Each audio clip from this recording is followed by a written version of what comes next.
Sekolah mana? Dia nak siku. Siku. Nak cikgu.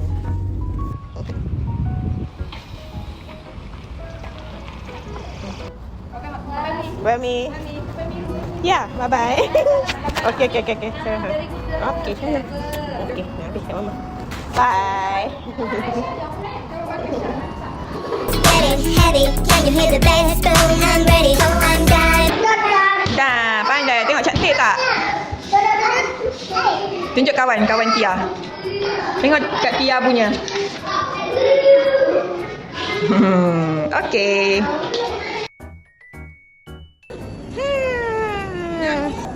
Oh, tu betul air. Main kami.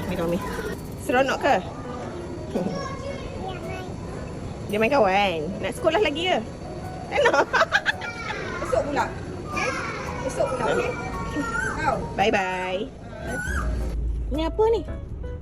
Mama bagi. Mama bagi ke Mama bagi? Lepas tu Mama buat. Mama buat ke Tia buat? Mama buat. Mama buat. Lepas tu Tia tengok je lah. Lepas tu dia tengok. Dia- Ada mainan dia betul. Ada mainan.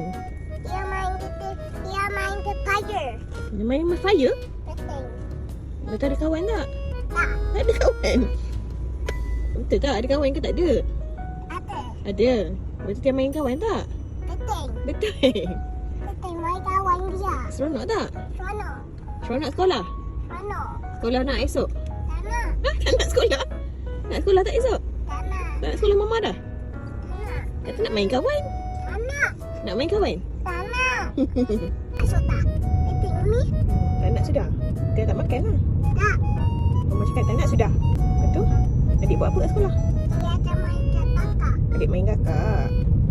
Ada teacher tak? Ada.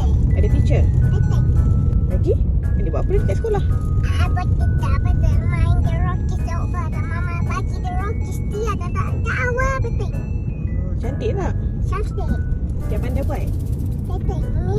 Ya. Esok pergi sekolah, okey? Okey. Happy? Happy. I main